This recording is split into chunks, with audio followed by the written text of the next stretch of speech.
Hey, everybody, this is David Bloom with Next TMT Talks and my partner, Daniel Frankel, and our new partner, our distribution partner, Media Play News, talking about the King of December, which was the Netflix awesome month that just was. On the one hand, they saw their biggest franchise ever, Stranger Things, head off with an estimated 1.2 billion uh, lifetime views, which is a lot. And they also managed to make a couple of not great matchups on Christmas Day in the NFL really awesome. Daniel, do you think this is because the NFL is the NFL?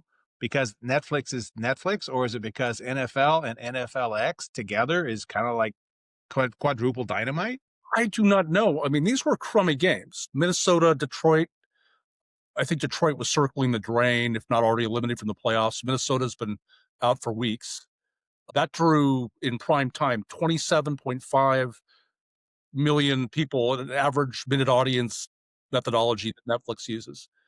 And the afternoon game between Washington and Dallas, also division rivals, also teams that have no playoff future this season, scored 19.9 million average minute audience viewers. So, I mean, these are kind of these are what you expect to see in the playoffs, and Netflix is doing it with crummy late season games. I don't know what their special sauce is. I mean, Amazon is getting really good numbers. Here at CES today, they talked about how they started off with like average audience about 10 million in 2002, their first season, and now 2022, and they're expecting for this weekend's Green Bay Chicago playoff game to do about 28 million. So they've made a lot of progress with their Thursday night football franchise.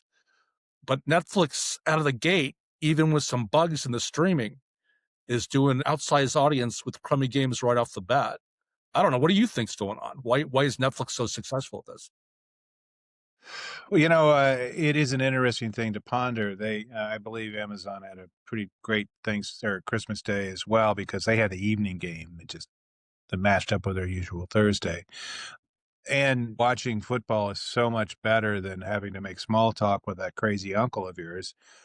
But I gotta give Netflix some props, man. I mean, they have figured out another way to extract huge engagement and huge long-term audience size. They invariably get overwhelmed at the start, and they have to throw on a bunch more servers to take the audience and make it all happy. But they're really good at it, and they're still rocking along, trying to figure out that little $83 billion acquisition of Warner Brothers, but not Discovery.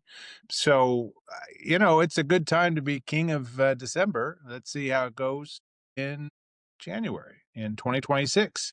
With that, we will wrap this up. I am David Bloom with Next TMT Talks and my co-founder and partner, Daniel Frankel, on behalf of Media Play News. Thank you so much for listening, and we will be back with more just this week.